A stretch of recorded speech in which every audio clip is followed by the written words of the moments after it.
ડીસા બનાસ નદીના પુલ પાસે ભૂસ્તર વિભાગે મોટું ઓપરેશન પાર પાડ્યું। બનાસ નદીમાં રેતી ચોરી કરતા 22 વાહનો સહિત એક ઇટાચી મશીન ઝડપાયું। બનાસ નદીમાં રેતીનું ગેરકાયદેસર રીતે ખનન કરી મોટા પાયે રેતી ચોરી થતી હોવાની વ્યાપક ફરિયાદોના પગલે બનાસકાંઠા ભૂસ્તર વિભાગ અને ફ્લાઇંગ સ્ક્વોડની ટીમે સંયુક્ત ઓપરેશન કરી ડીસામાં આખોલ પાસે બનાસ નદીના પુલ નજીક ગેરકાયદેસર રીતે રેતી ચોરીનું નેટવર્ક પકડી 22 વાહનો અને એક મશીન જપ્ત કર્યું હતું। બનાસકાંઠા જિલ્લામાં બનાસ નદીમાં રેતીની 150 જેટલી લીઝો આવેલી છે। આ ઉપરાંત પણ કેટલાક અસામાજિક તત્વો દ્વારા નદીમાં ગેરકાયદેસર રીતે મશીન મૂકી ખનન કરવામાં આવતું હોવાની વ્યાપક ફરિયાદો ભૂસ્તર વિભાગને અવારનવાર મળતી રહે છે, જેથી બનાસકાંઠા ભૂસ્તર શાસ્ત્રી ગુરપ્રીતસિંહ સારસ્વત દ્વારા રેતી ખનીજ ચોરી મામલે વ્યાપક એક્શન લેવાઈ રહ્યા છે।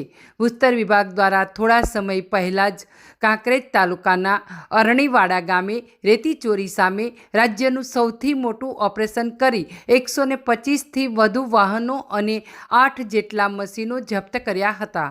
ત્યારબાદ ડીસા બનાસ નદીના પુલ પાસે ગેરકાયદેસર રીતે ખોદકામ કરવામાં આવતું હોવાની માહિતીના આધારે બનાસકાંઠા ભૂસ્તર વિભાગ ફ્લાઇંગ સ્ક્વોડની ટીમે મધરાતે ત્રાટકી હતી, જેમાં નદીમાં ગેરકાયદેસર રીતે ખોદકામ કરતા મશીન અને 22 જેટલા વાહનો ઝડપાયા હતા।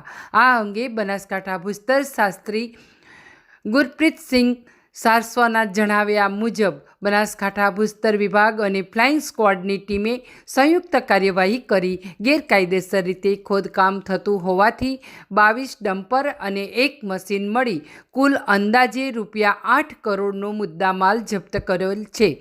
હવે ગેરકાયદેસર ખોદકામ બાબતે માપણી કરી દંડ ફટકારવામાં આવશે।